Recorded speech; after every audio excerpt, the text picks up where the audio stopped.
Hola, sean todos muy bienvenidos a esta primera experiencia de un podcast en vivo que estamos haciendo desde Taller 5, Diseño en Perspectiva. Se llama esta experiencia de tener unos invitados muy especiales. Vamos a hacer unas entrevistas con gente que ha sido fundamental dentro de nuestra historia, dentro del diseño gráfico de Taller 5. Estoy hablando de egresados, estoy hablando de profesores, estoy hablando de personas que han hecho que el programa de diseño gráfico pues tenga la trayectoria y la vigencia que ha tenido durante todos estos años. Entonces me complace mucho poderlos invitar a este espacio. Mi nombre es José Laverde, yo soy diseñador gráfico, egresado de Taller 5 y soy profesor de diseño desde el año 2003, más o menos. En ese sentido, pues tengo muchas historias para contar, muchas cosas interesantes sobre lo que ha sido el programa de diseño gráfico en Taller 5 y naturalmente cómo lo queremos proyectar hacia el futuro. En ese sentido, pues tenemos a nuestra primera invitada, una persona muy especial porque pues ha estado siempre muy cercana a la universidad, fue estudiante hace unos años y bueno, ya nos contará ella un poco sobre su vida, sobre su trayectoria, sobre todo lo que significa ser hoy diseñadora gráfica en Colombia. Su nombre es Michelle Sáenz Duarte y está con nosotros acá. Michelle, bienvenida. José, muchas gracias. Muchas gracias a Taller 5 por la invitación también. Y nada, muy contenta de volver aquí a mi casa. ¿Hace cuánto no venías? Realmente no venía hace como un añito, pero pues también porque me llamaron acá para un tema de la universidad, pero antes de eso, desde el 2009, cuando me gradué. Terminaste materias en el 2009, 2009, sí, me gradué. todo en Chía. Todo en O sea, Chía. no conociste la sede en Bogotá. No, no conocí la sede en Bogotá. Siempre se había hablado del mito de un Taller 5 que hubo en Bogotá, en el lago, hacía ya muchos años antes, Sí. pero la verdad nunca lo conocí. En la época en que estudié no estaba en Bogotá, entonces siempre en Chía me pegaba mi viajecito todos los días hasta acá. Qué bueno. Pues Michelle, hablemos un poco sobre los primeros años. ¿Cómo fue decidir estudiar diseño gráfico? ¿Por qué resolviste que fuera en Taller 5? Háblanos un poco de esa experiencia. Bueno, yo hice con mis papás, estuvimos revisando los currículos de todas las universidades del momento. Y realmente me acuerdo mucho en una exposición que fui, creo que fue en Corferia, si no estoy mal, me dieron un librito, una revista bastante gruesita de Taller 5 con un tapa negra, todavía la guardo por ahí, donde le hacían casi que toda una entrevista o digamos, todo un contexto a cada materia y me pareció divino como hacían la presentación de, de las carreras. Fuera de eso, pues ahí decía todas las materias que se estaban dando, la cantidad de créditos. Y honestamente yo hice un análisis de eso, de lo que se veía en ese momento en Taller 5 versus las otras universidades y realmente era arrasador. O sea, realmente en ese sentido, inclusive en créditos se veía a veces más que en otros. Y yo con esas ganas que tenía de comerme el mundo en términos de diseño gráfico, yo decía, no, aquí esto está fantástico. Es más, si la carta de presentación es una revista así de linda, ¿cómo será el resto? Sí, me acuerdo perfecto de esa Sí, carpeta, claro. exacto. Entonces, pues nada, por ahí fue, nos decidimos. A mis papás ya les habían hablado, creo que mis papás conocían a algunos profesores, la verdad no sé decirte quiénes son, que le hablaban muy bien de Taller 5, que los profesores pues estaban muy contentos, que eso también habla de mucho, porque eso se transmite, ¿no? Unos profesores contentos con el entorno, eso se lo transmiten a los estudiantes. Y realmente pues mis papás me decían, no, pues si estos profesores dicen que Taller 5 es lo máximo, pues es porque es lo máximo, entonces hágale, mijita. Qué bueno. Y sí, nada, por ahí fue, por Y, ahí fue. y recuerdo que eras supremamente pila, aplicada. Te fue muy bien, ¿no? En todas tus materias. Sí, afortunadamente sí, sí, pues es que realmente yo creo que a uno lo que lo mueve es la pasión.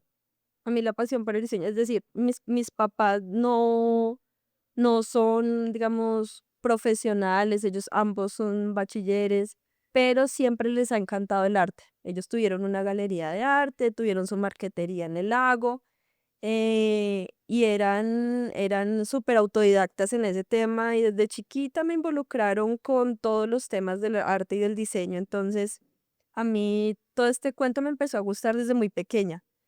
Y pues ellos me fueron enrolando ya a conocer más sobre el diseño. Cuéntame, por ejemplo, qué materias recuerdas que te hayan impactado, que te han gustado, que disfrutabas. ¿Qué recuerdo tienes? Uy, muchas. Sobre todo las primeras, porque pues son la base del diseño, teoría del color. Es que uno a veces dice, uno cree que esas cosas no tienen peso, pero por ejemplo, hoy yo digo el tema del punto y línea sobre el plano de Lucius Wong, Claro, vigente. súper vigente, la Claro. teoría del color, la semiótica, la tipografía, el diseño editorial, todos los temas de dibujo artístico que te he comentado precisamente con el profe Alberto. O sea, realmente no, o sea, yo soy muy mala para recordar muchos nombres, es más, me estoy acordando de muchos y me asombro de mí misma, pero realmente mi paso por Taller 5 casi todas las materias fueron muy enriquecedoras. Qué bueno. Pues sí, hace un momento estábamos hablando, por ejemplo, de la importancia de la semiótica, Ujú, de las bases del diseño, de sí. la composición, bueno, todas esas, digamos que, fundamentos que están hoy en día súper vigentes, ¿no? Ujú. Entonces, bueno, siento que lo disfrutaste, ¿no? Pasaste un buen rato como estudiante. Totalmente, totalmente fue así, o sea, de comienzo a fin. Obviamente habrán materias que a uno no le gustan tanto, pero igual creo que siempre lo disfruté, o sea, el proceso lo disfrutaba. Y el énfasis que siempre se da aquí en Taller 5 en la rigurosidad del proceso. Creo que eso fue lo que yo más disfruté y eso fue una voz unánime casi que en todas las materias y eso es lo que precisamente me llevó a mí a probablemente pues a marcar diferencia en el ámbito laboral, porque pues no era solo el resultado, no era solo ver algo bonito, haga algo bonito y ya, sino que tras de ese algo bonito hay algo. Sí. Y eso que se le enseñan a uno acá en Taller 5 con cualquier materia, o pues en ese momento con cualquiera de las materias, inclusive hasta con lógica matemática que la veía con Alejandro, Sí. eh, el proceso, la rigurosidad del proceso era un tema muy importante y realmente eso es algo que me llevo hasta hoy. Entonces, eso me lo disfruté porque uno conocía cada etapa y lo hacía e iba acompañado, ¿no? Que era súper importante en todo el proceso. Y además era práctico. Uno ya al finalizar, no sé, el semestre, uno ya tenía resultados tangibles de diseño. Eso era fantástico. Muchas universidades no tienen ese privilegio. Cierto. Además porque, en cierta medida mucho fue análogo, ¿no? Sí, De tu proceso. mucho, sí. Yo estaba precisamente en En ese esa línea momento de historia, histórico, sí. sí, en que estábamos entrando con todo el tema del dibujo digital, el diseño web, en esa época cuando se hacían páginas web en Flash. Sí, Sí, era un tema que pues hasta ahorita estábamos entrando, ahorita pues hacer algo en Flash es como súper salido de los cabellos, sí. eh, pero realmente todo el proceso fue lindo, porque en realidad, ¿a qué llega uno hoy? Pues la técnica o el programa que recuerdo mucho que Carlos Pinilla nos lo decía, eso es lo de menos. Y uno en esa época, uno no lo veía. Uno era con ese afán y esa ansiedad, no, y no, yo quiero aprender Illustrator, yo quiero aprender Photoshop, ya, ¿sí? Y él decía, pero ¿cuál es el afán? Realmente lo que importa es el fundamento del diseño. Entienda muy bien cómo funciona la teoría del color, entienda muy bien cómo funciona la composición, entienda muy bien la jerarquía, y cuando eso usted lo domine, porque ya surge pues de sus venas, de su conocimiento, usted puede manejar cualquier programa y lo va a poder desarrollar. Y así fue. En uno de mis trabajos yo tuve que hacer, ya teniendo experiencia, aprender un programa desde cero. Y yo sentí un vacío, dije, yo no sé yo qué voy a hacer. Y lo logré. Y seguí siendo igual diseñadora y no pasó nada. Entonces el tema fue ese y me pareció buenísimo. Sí, pues qué bueno que lo menciones y recuerdes al profe Pinilla, porque efectivamente, pues digamos que hay muchas herramientas pero para ser diseñador se necesita un fundamento, una base, bueno, una estructura, que eso se da en los primeros semestres, pero eso nunca se deja. Es Es decir, uno en composición trabaja toda la vida. toda la vida, en todo. Ahora te quiero preguntar algo. em, ¿Cómo fue para ti encontrarte con la vida laboral? Es decir, terminas la universidad, encontraste trabajo rápidamente, hiciste un portafolio, pero ¿cómo fue ese choque con esa realidad?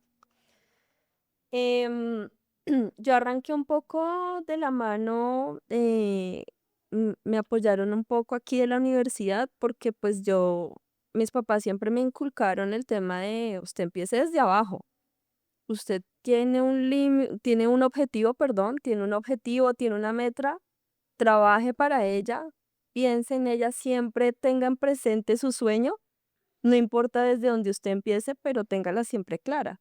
Y así siempre fue. Entonces, en ese momento recuerdo mucho que mi primer trabajo me ganaba un salario mínimo. Sí, ok. Sí, mi primer trabajo me ganaba un salario mínimo, trabajaba inclusive de lunes a sábado. ¿Te acuerdas cuánto era ese salario, más o menos? Sí, era como 500.000 pesos Imagínate. en esa época. Ok. Es más, era una empresa pequeña, era una agencia de diseño chiquitica que en algún momento tuvo un tema ahí económico complicado, entonces a veces ni nos pagaban la mensualidad y yo aún así iba. Pero realmente, pues bueno, en esa época, pues el desafío fue enfrentarse a clientes, enfrentarse a qué era lo que querían, qué era lo que necesitaban, pensar en el usuario final, que esa es una de las cosas que probablemente es de lo primero que uno choca entre comillas cuando sale pues a trabajar y es que ya uno no hace las cosas por uno. Entonces los diseñadores mientras estamos estudiando, como todo el tiempo estamos haciendo cosas para ver el resultado final, muchas veces, o sea, estamos acostumbrados o en su momento nos acostumbramos casi que a hacer cosas para nosotros, Sí, porque a mí me parecía lindo. Entonces, no, es que a mí me parece que la etiqueta, que este libro, que el estilo gráfico editorial, que la página web me parece como lindo los tonos azules a mí, porque pues a mí me gustan los tonos azules y tal tipografía y ya, y así lo presento y pues lindo, si al profesor le gustó, pues chévere, listo, así tenga todo un concepto. sí, Pero eso dista mucho de cuando hay un cliente, porque un cliente te puede decir es que yo quiero una fruta con transparencia en un aviso y tú cómo logras hacer una vaina que pueda sonar descabellada a que pueda convertirse en algo realmente estético, funcional, ¿sí? Que sea, digamos, que tenga una buena composición, que la gente lo pueda percibir bien, que se pueda cumplir el objetivo que necesita ese cliente. sí. Son ese tipo de cosas que ya salen o distan mucho, digamos, del ego del diseñador como tal, porque ya no es un trabajo que lo hago para mí, porque a mí me gusta, sino porque está funcionando para otra persona, para el usuario final.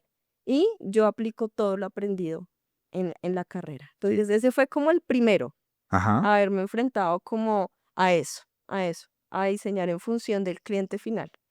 Bueno, a veces siento que puede ser en la universidad el profesor un cliente, ¿no?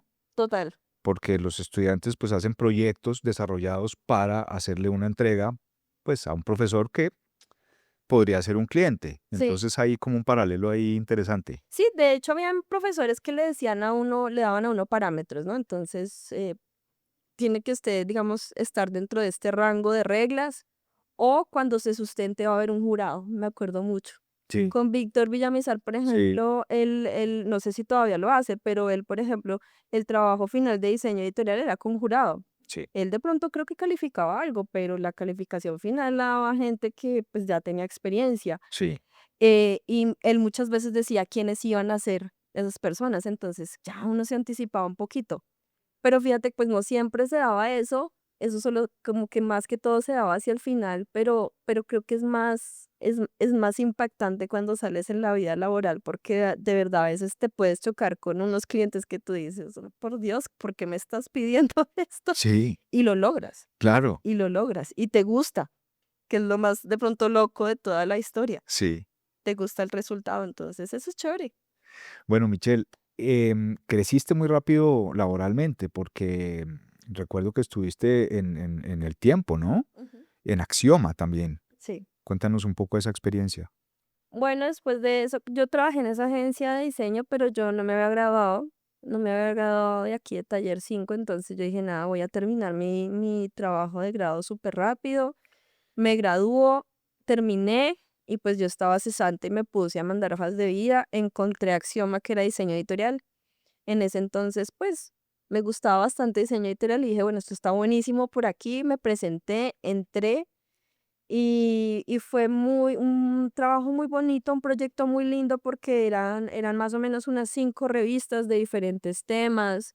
Se cumplían con una planeación porque tenía que estar listo, ya habían equipos de trabajo, se trabajaba en conjunto con los ejecutivos comerciales, que eran los que vendían la pauta, em, y ya pues era un ritmo mucho más rápido, ¿no? Y ahí aprendí un montón. Realmente pues, digamos, era digamos, empresa editorial relativamente mediana, pequeña, comparado con Casa Editorial El Tiempo. Claro. Entonces era un lugar donde uno puede hacer un montón de cosas. O sea, yo podía hacer ilustraciones, infografías, si podía acompañar al fotógrafo para hacer la composición, como para ayudar a hacer esa parte como de dirección de arte, lo hacía. Sí, era pequeña y te permitía eso. Después de eso, pues ya cuando me presenté para el tiempo, em, que por fortuna, pues también allá sí me apareció un angelito que yo empecé a mandar hojas de vida a todo el mundo. O sea, yo afortunadamente, pues, no sé, he dado con esos angelitos en la vida y allá una de las jefes vio ese correo y dijo, no, ven, me gusta tu hoja de vida, ven y miramos. Y empecé a trabajar allá. Yo quería más infografía, pues porque siempre como que mi enfoque, me ha gustado mucho la ilustración, pero también me ha gustado mucho el análisis de datos. Entonces yo dije, bueno, vamos a ver si puedo meterme en infografía. No se pudo pues, por un tema ahí que, digamos que los cupos eran muy peleados, entonces ya había una persona y también el ritmo de Casa Editorial El Tiempo es mucho más ágil, más fuerte. Entonces había un cupo ya en diseño editorial y entré por ese lado y pues ahí aprendí a conocer el trabajo sistemático de una casa editorial. Tanto así que el trabajo que yo hacía era solo de diseño editorial. No era como en Axioma, que en Axioma tú eras Hacías como más cosas, claro. todero, Claro, como le dicen a uno. sí. Ya no, aquí ya solamente era dedicada a diseño editorial. A veces de pronto mi jefe, yo le decía, venga, yo quiero hacer esta infografía y se pedían unos permisos y me permitían hacer las infografías y se publicaba.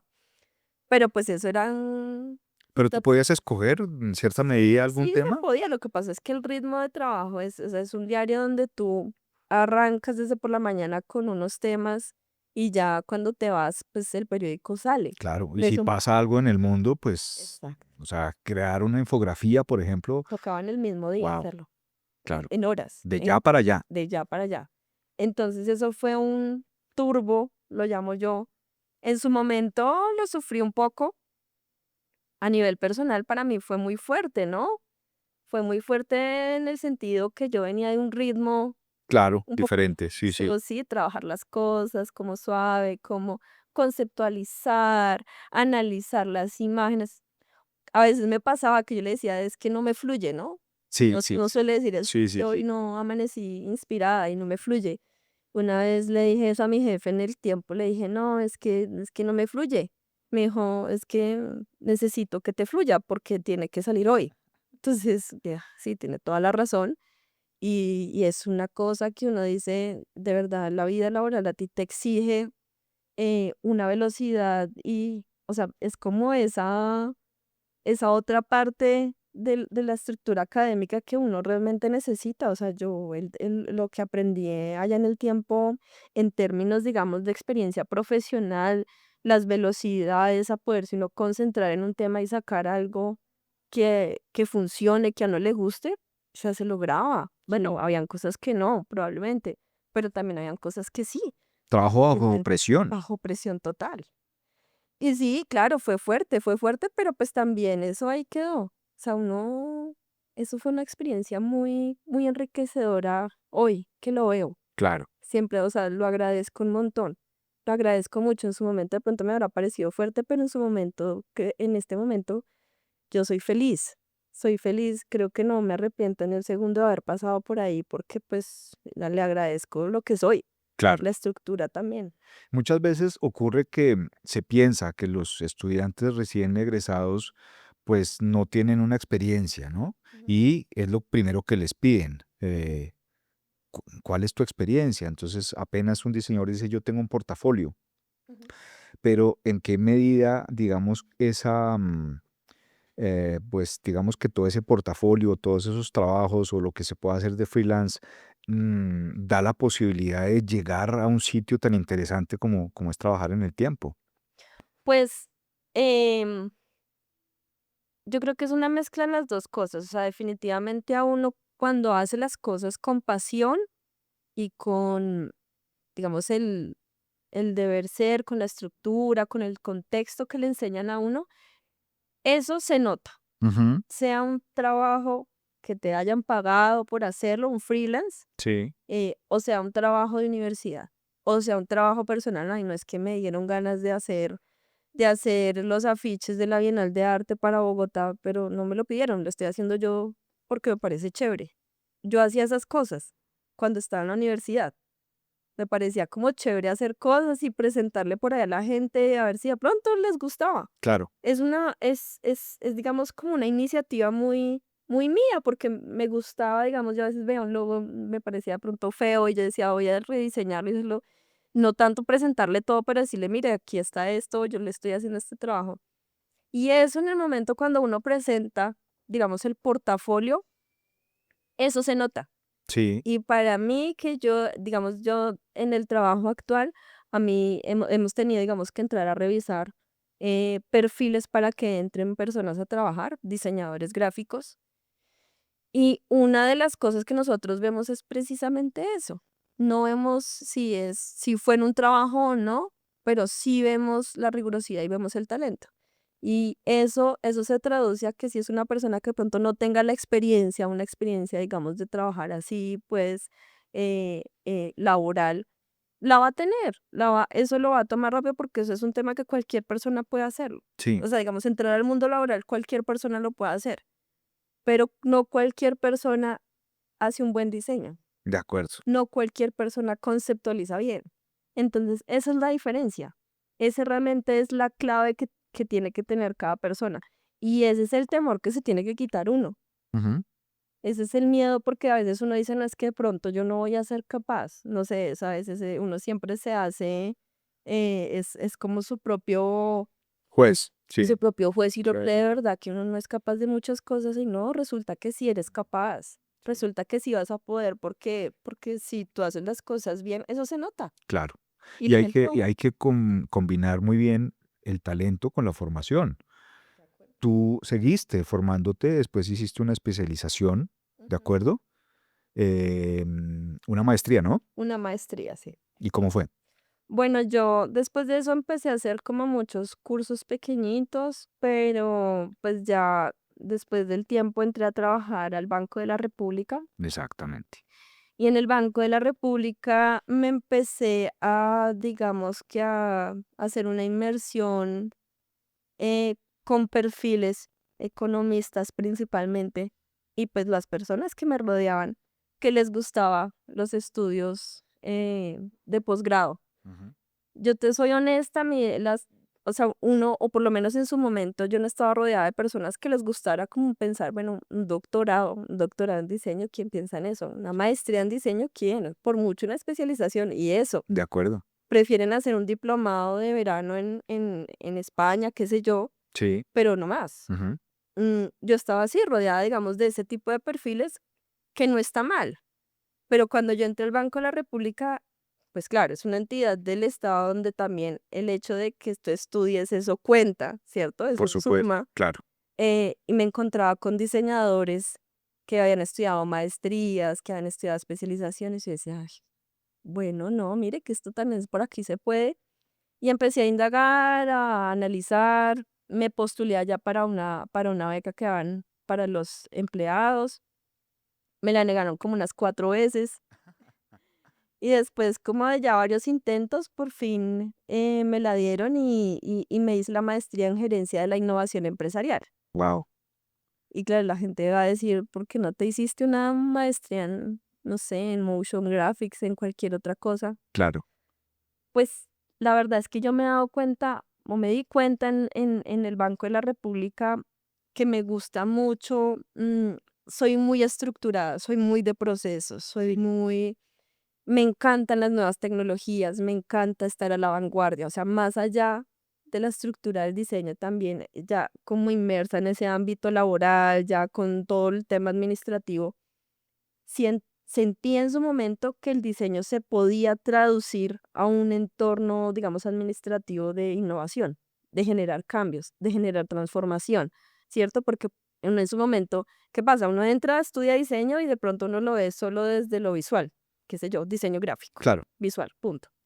Pero resulta que la base del diseño, vuelvo otra vez a lo mismo, la semiótica, el punto en línea, la composición, la conceptualización, todo eso que está ahí debajo, ese es el boom de ahorita. claro. Eso es lo que está, es eso, o sea, es esa transformación de las cosas. Cuando a ti te dicen, no, es que hay que ver por fuera la caja, hay que ver, por ejemplo, desarrollar cosas con innovación, es tener un pensamiento de diseño, si tú te Sí, pones a analizarlo. sí, Es sí. más, cuando yo lo estudié, muchos de los conceptos de base eran conceptos que yo había visto en Taller 5. Y yo decía, ve, qué curioso. Y yo estaba ahí con ingenieros, con médicos, con administradores, economistas que estaban viendo conceptos básicos del diseño para poder, digamos, generar transformaciones en las empresas, ¿no? Y eso me pareció fantástico. Eso lo analizamos precisamente eh, junto pues con mi familia mirando a ver como qué maestría podía yo conectar con diseño. Va a sonar loco, pero sí, sí se conectaba porque precisamente están ahí los fundamentos detrás. Entonces la transformación de las empresas, el tema de que cuando tú estás generando, digamos, una propuesta, una idea, un diseño, no le pongamos el apellido, tú puedes iterar muchas veces, eso pasa en diseño gráfico, hasta que llegas a un resultado que funciona. Y eso pasa en diseño gráfico.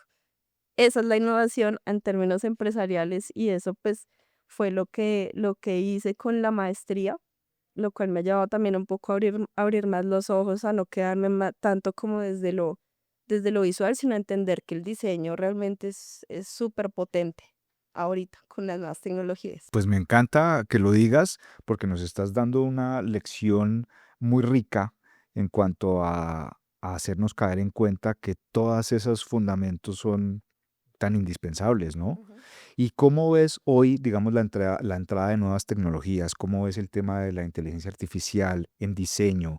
El hecho de que muchas personas sientan que ahí tienen una herramienta poderosa, pero no está tan ligada a todas esas bases de las que hablabas. ujú. Pues ya realmente yo siento que uno debe abrazar precisamente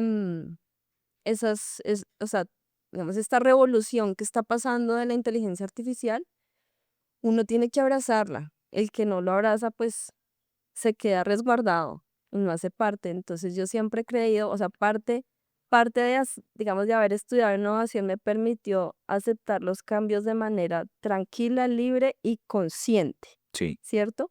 Entonces, para mí, a mí me parece que la inteligencia artificial es más, ahorita yo muchas veces lo utilizo como herramienta de trabajo, que ahorita te digo de pronto cómo lo utilizo, pero es una herramienta. Sí. Ellos simplemente lo que, o sea, la inteligencia artificial lo que nos va a permitir ahora es precisamente hacer eso que en este momento es operativo, nos quita tiempo, ¿cierto?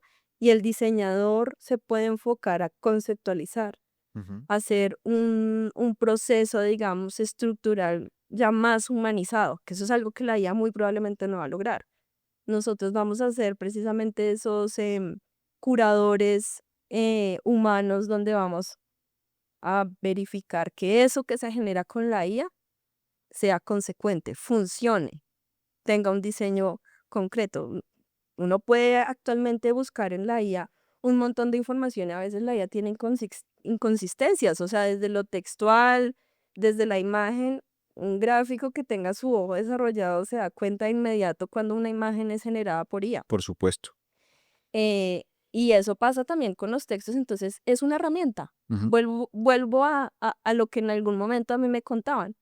No hay que verlo como algo como esto es indispensable, así, es una herramienta. Y nosotros vamos con esas bases de, digamos, del diseño, vamos a trabajar en conjunto, es lo que yo lo veo. Hay que trabajar en conjunto porque pues finalmente eso es una herramienta que sí o sí ya está andando entre nosotros y la gente la va a empezar a utilizar. Y entonces ahí el diseñador, ¿cómo va a hacer la diferencia? Porque cualquier persona que no tenga ni idea de diseño va a decir, no, pues yo pido una ilustración con tal Claro. estilo, con este texto, y me la genera y ya, Y soluciono. y soluciona. Y el Sí. diseñador gráfico va a decir, ay, no, pues yo ya no estudio diseño gráfico porque pues ya para qué, Sí, sí, sí. ¿no? Pero Claro. resulta que lo que pasa es que cuando se den cuenta que eso no funcione, que al humano eso no le atrae, cuando el humano se da cuenta que eso es de IA, va a decir, ay, sí, no, no va a gustar. Sí, O cuando no hay una conceptualización de fondo enfocada al usuario final, sí, ¿cierto? Una investigación, esas cosas se van a notar. sí, Entonces, el trabajo en conjunto debe estar ahí inmerso. La IA con la curaduría, digamos, de diseño de un humano. sí. O yo también le llamo como la auditoría humana, también le llamo yo. Ujú. Y es no dejar pasar por largo lo que uno haga en IA. O sea, hiciste un prompt, generaste algo y ya lo publicaste. No, tener la rigurosidad de revisarlo. Hay que iterar, hay que volver a hacer cosas con eso. Hay que pasar, digamos, a otro tipo de herramientas. Hay que abrazar las innovaciones y lo que viene. Y yo creo que eso simplemente si uno lo sabe enfocar muy bien, va a ser un gran apoyo para el diseño. Sí, estoy totalmente de acuerdo contigo. En este diseño en perspectiva, en este video podcast que estamos inaugurando hoy con Michelle Sáenz, pues lo primero que quiero contarles es que tuve el privilegio de ser profesor de Michelle hace bastante rato, ¿no? Y tuvimos una materia que era diseño tipográfico, Ajá, ¿cierto? sí. Y yo quiero preguntarte, específicamente con lo que haces hoy en día, ella nos va a contar ahorita un poco sobre lo que hace con las monedas conmemorativas, porque ella las diseña, y esto es algo que pasa a la historia, porque naturalmente nosotros sabemos y conocemos la trayectoria de una persona como Dicken Castro, que diseñó tantas cosas y específicamente monedas. Entonces me parece increíble y delicioso y me siento muy orgulloso de que hoy en día seas tú la que hace este trabajo para el Banco de la República. Ujú. Y concretamente tengo curiosidad de saber cómo involucras la tipografía en tus proyectos. Bueno, es muy clave porque es que la tipografía, para mí, en mis proyectos, habla mucho, digamos, en un ámbito, yo, digamos, en el Banco de la República tengo como dos enfoques, digamos, con los que más trabajo. Uno es el enfoque de comunicación institucional y el otro de monedas conmemorativas. Por el lado del enfoque institucional, la tipografía yo la veo más hacia ese elemento identitario de marca. Ujú. Es como mi cabello. Mi cabello es crespo y eso comunica algo, eso habla algo de Michelle Sáenz, mi forma de vestir, ¿cierto? Sí, Mi forma de hablar o de expresarme. Dentro de todo un entorno marcario, la tipografía dice algo. Y la tipografía, por ejemplo, en el Banco de la República se determina también por una serie de usos determinados dependiendo a lo que queremos comunicar, ¿no?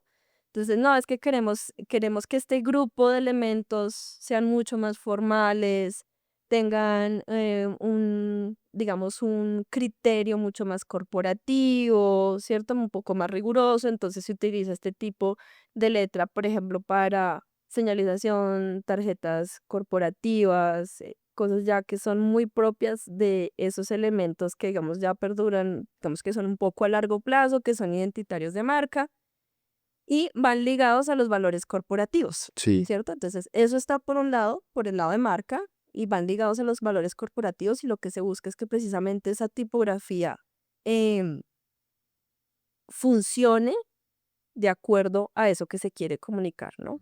Entonces, digamos, se van a encontrar cuando vayan a una tesorería a cambiar billetes y monedas con una tipografía que es un poquito formal, que de pronto tiene como algunas serifitas, algunas cosas así, pero también luego se van a encontrar con unas redes sociales Ujú. con un aspecto mucho más juvenil, más diferente, entonces ya, esa tipografía ya no se usa para eso, Claro. ¿cierto? Entonces ahí, en comunicación institucional, pues ya digamos que se hace ese análisis, qué tipografía funciona para eso. Ujú. Eso también hace parte de la identidad de marca. No es que, por ejemplo, ahora utilicemos tipografías con cada publicación, por ejemplo, hablando específicamente de las redes sociales para cada tema que se nos surgió. Entonces vamos a cambiar la tipografía, pues no, porque también lo que queremos lograr como marca es que la gente vea esa imagen y diga: "Ay, esto me suena como que es del Banco de la República", Ya. ¿cierto? El Banco de la República tiene su Identidad. identidad, tiene su propia tipografía, o sea, tiene una tipografía que fue creada que se llama La Bla. Ujú. Es una tipografía muy bonita, muy del enfoque Bauhaus, que es gratuita. Pueden descargarla si la quieren descargar. Y esa es la que utilizamos para las publicaciones de las redes sociales, las tan famosas redes sociales, sobre todo del área cultural del Banco de la República, que eso es mucho más juguetón.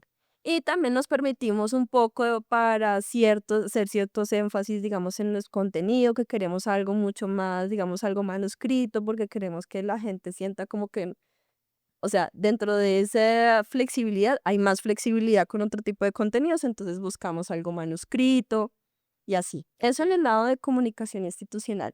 Y en el lado de monedas conmemorativas, digamos que también va ligado mucho dentro de la conceptualización gráfica.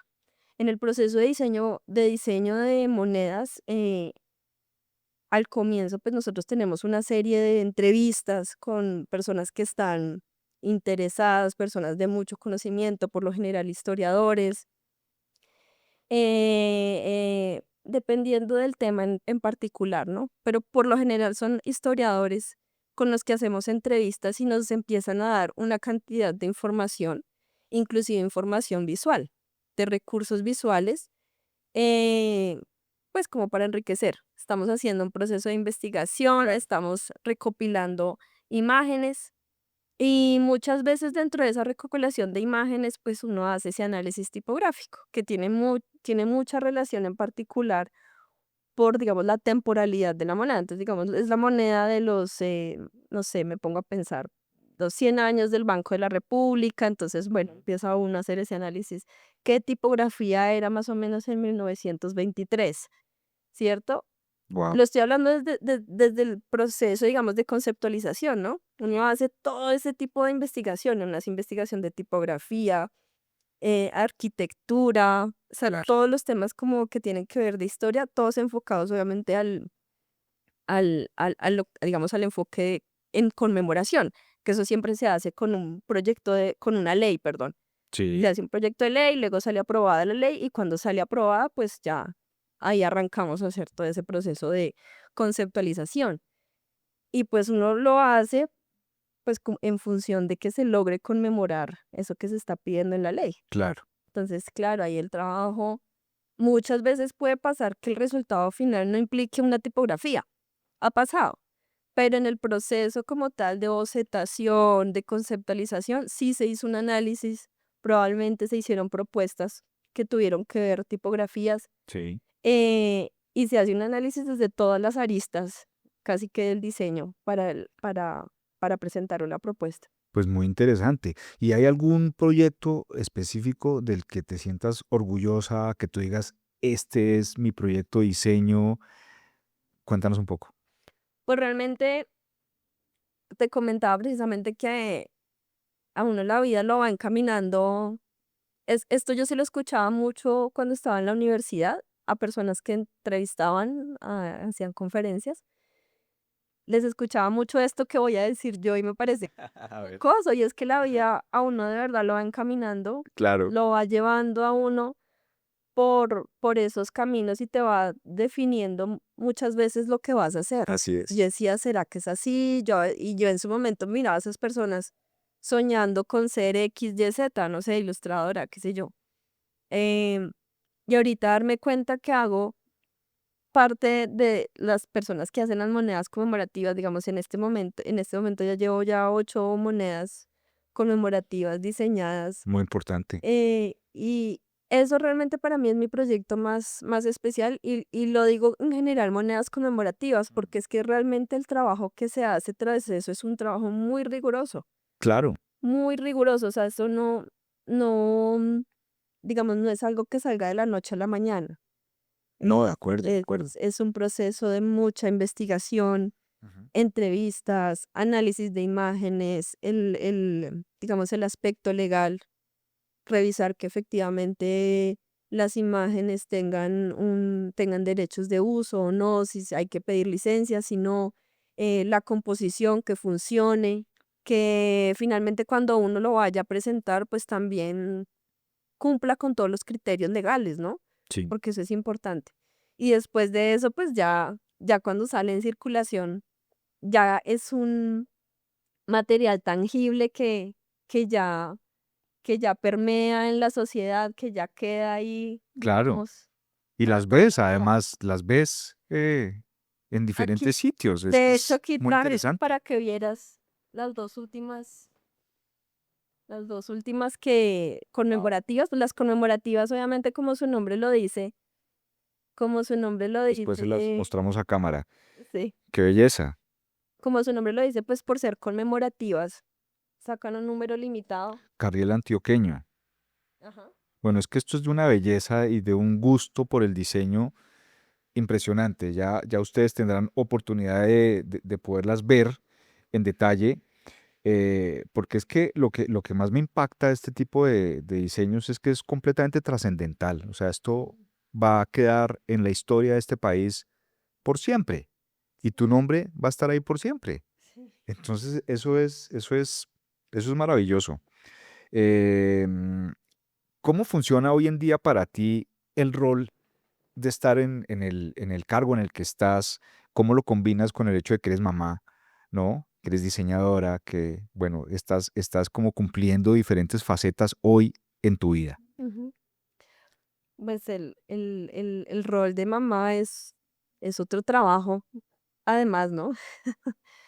Que ahorita se estaba visibilizando más, creo yo, que se está, digamos, dando más a conocer el hecho de que criar un hijo, eso no es cosa fácil, eso es otro trabajo adicional de 24/7 Claro. y que además, pues yo a mi niña la amo con todo mi ser y yo quisiera poder estar ahí presente para ella, pero también quiero mostrarle eso por un lado, ser mamá presente, pero también mostrarle que una mujer puede, digamos, cumplir sus sueños, ¿cierto? Que ella que es una niña, que vea eso, que vea que en su vida no hay límites, que vea que ella puede cumplir todos sus objetivos. Sí, Para mí realmente como que cada día desde que soy mamá es eso.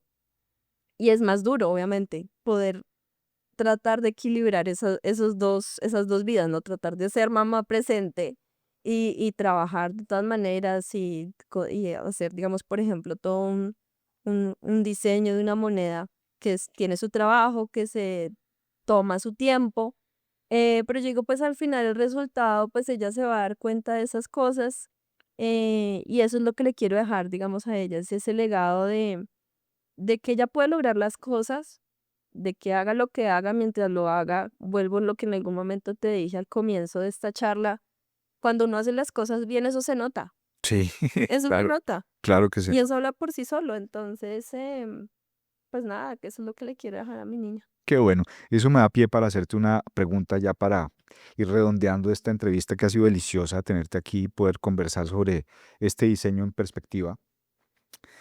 A ver, Michelle, si hoy tú tuvieras la oportunidad de darle un consejo a Michelle Sáenz cuando estaba en primer semestre, ¿qué le dirías? Consejo, le diría que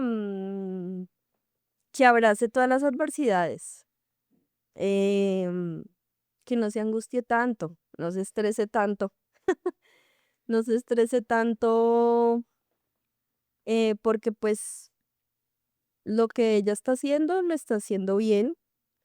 eh, Y también le agradecería por esa persistencia, Sí, por no desfallecer, por ser siempre fuerte, por ante las adversidades, porque a mí muchas veces me dijeron que no, muchas veces, o sea, yo también no pasé entrevistas. claro. En el Banco de la República la primera vez no No pasé. todo fue un camino fácil, ni mucho menos. Exacto. Claro. Y eso está lleno de muchas frustraciones. Sí, En su momento yo era una niña que probablemente pues tenía muchos miedos, me habré frustrado hasta por de pronto trabajos que presenté aquí claro, y no me habrá ido como yo quería. por supuesto. Mm, pero todo eso hace parte del aprendizaje. Es que esas frustraciones son formadoras, Exacto. porque uno aquí en la universidad tiene que estrellarse un poco, ¿no? Sí, ¿No sí, te parece? Porque total. en cierta medida, como el diseño es tan subjetivo y no puede uno, digamos, que estar en una escala del 1 al 5 para calificar un trabajo estrictamente, de repente a veces es bueno tener esos momentos de frustración y saberlos canalizar, porque a la final, pues, o das el paso hacia adelante o das un paso al costado, ¿no? Además, yo honestamente agradezco haber vivido la frustración desde la universidad y no desde el ámbito laboral. Ok, Porque es que en el ámbito laboral una frustración o sea, por lo menos aquí es un entorno de aprendizaje, ¿cierto? O sea, si yo fallo, probablemente pues no, ya estoy aprendiendo de eso que falló y estoy revisando a ver cómo en qué puedo cambiar o cómo puedo asumir yo esa frustración sí, para ver cómo puedo yo mejorar o cómo puedo yo hacer que la próxima vez no me dé tan duro.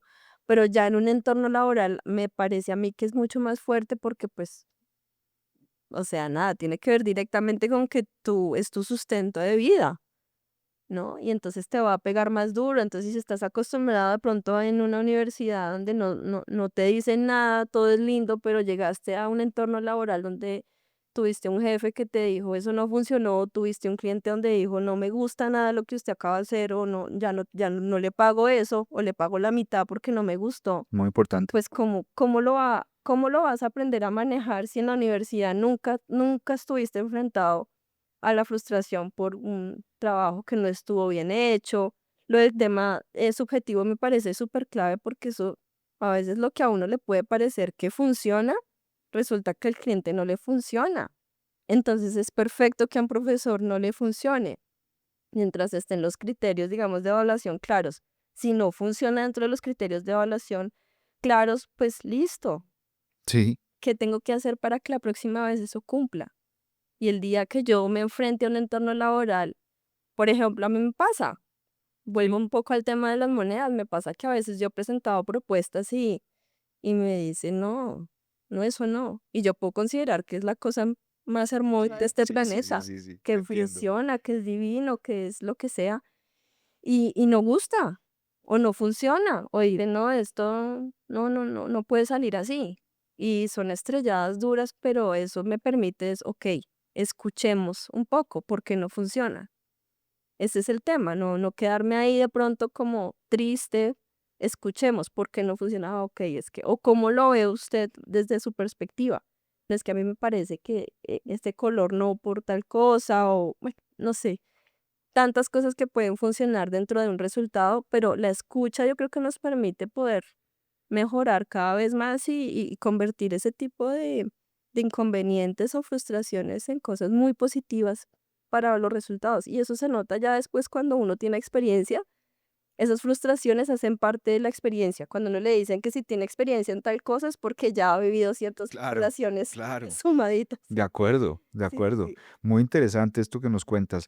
Yo quiero preguntarte, ¿cómo sientes tú o hacia dónde crees que se está encaminando el diseño gráfico hoy en día en el entorno nacional, en el entorno en el que tú estás? ¿Hacia dónde crees que el diseño gráfico está dirigiéndose? Bueno, ahorita que hablamos un poco sobre la inteligencia artificial, creo que el diseño gráfico está enfocado un poco más a que nos convirtamos en esos curadores humanos. Y para eso se necesita una base fuerte de conceptualización en diseño, es decir, de conocer cómo funciona un diseño, uno necesita las bases, la semiótica, eh, composición, jerarquía, color, teoría del color es fundamental. Uno necesita eso conocerlo para saber comunicar, para saber que eso funcione. Porque generar piezas bonitas, pues eso lo va a hacer, se va a desarrollar fácilmente y lo va a terminar haciendo cualquiera. Sí, Pero ¿cómo vamos a saber que eso realmente sí funciona o no? Pues el curador, nosotros, los diseñadores gráficos, vamos a estar inmersos precisamente en esas nuevas tecnologías. Vamos a ir de la mano. Y para mí, o pues como yo veo las cosas, es simplemente ir de la mano con la tecnología, em, innovando constantemente y siendo un apoyo desde lo humano. Porque pues ahorita estamos un poco llegando a esa revolución de los dos mundos, ¿no? sí. Entonces, creo que ese por ahí es el camino. Andar de la mano con la tecnología, con la inteligencia artificial, creo que eso es una herramienta muy poderosa. Pues muy interesante. Y ya para finalizar este diseño en perspectiva, me gustaría pedirte el favor que nos dejes un mensaje para, para quienes hacemos parte de toda esta historia, especialmente para los diseñadores futuros, los que están arrancando, los que están empezando. ¿Qué, qué palabras les podrías dejar? Bueno, yo creo que les puedo decir que, en primero, yo creo que hacer las cosas con pasión, es decir, cuando uno estudia o hace lo que le gusta, eso se va a notar en lo laboral, se va a notar hasta en cómo a uno se le pasa el tiempo, Ujú. cómo uno disfruta la vida. Eh, y la vida después de que uno se gradúa, pues termina un poco convirtiéndose en una rueda súper rápida en la que tú estás en un mundo laboral y si tú no estás haciendo lo que te gusta, pues te va a carcomer. Eh, y, y probablemente también te vayas a llenar como de esa sensación de que, bueno, ¿y qué debía haber hecho? Sí, Entonces, disfrutarse, si esto es el cuento que le gusta, disfrúteselo, góceselo desde la universidad, hágalo con pasión, escuche lo que, digamos, los consejos que le dan. Em, Otro consejo, digamos, que ahí va conectado es abrazar precisamente la crítica, abrazarla, hacerla parte de su día a día, porque yo creo que ayuda muchísimo a ser siempre un mejor profesional. Y la más importante de todas es a no rendirse. sí, Yo creo que no hay que rendirse, inclusive, pues este es un tema, yo creo que más enfocado a estudiantes, lo sé, pero uno va bajando el ritmo a medida que va adquiriendo más años, uno va como apaciguándose y uno tienes que acordarse un poco de esa Michelle del comienzo, ¿qué fue lo que me trajo aquí? Pues fue esa fuerza, esas ganas de vivir tan impresionantes y yo a veces veo chicos que practicantes o que entran a trabajar ahí en el banco con unas ganas de comerse al mundo y a mí me parece fantástico. Yo digo, eso es divino porque es que eso es lo que hace que todo el mundo funcione y se mueva. Y es a no quedarnos quietos, a no perder, digamos, esa esperanza y esa meta que siempre tenemos fija, no perderla y no quedarnos ahí quieticos. pues maravilloso. Michelle, 1 millón de gracias. Estamos muy orgullosos de ti, de tu trayectoria, tanto Taller 5 como el programa de diseño gráfico, de haberte tenido como una hija aquí y hoy pues una mujer con, digamos, con una trayectoria increíble, haciendo cosas maravillosas para la historia de este país. Además, eso no lo cuenta cualquiera, de manera que tienes que sentirte también muy orgullosa de eso porque lo que estás haciendo es increíble y pues vendrán grandes éxitos para ti. Lo deseo de todo corazón. Esperamos que han disfrutado de este espacio de diseño en perspectiva. Nos gustaría saber a quién ustedes quisieran tener en este espacio a manera de entrevista. Si les gustó, por favor, déjenos sus comentarios. Muchas gracias.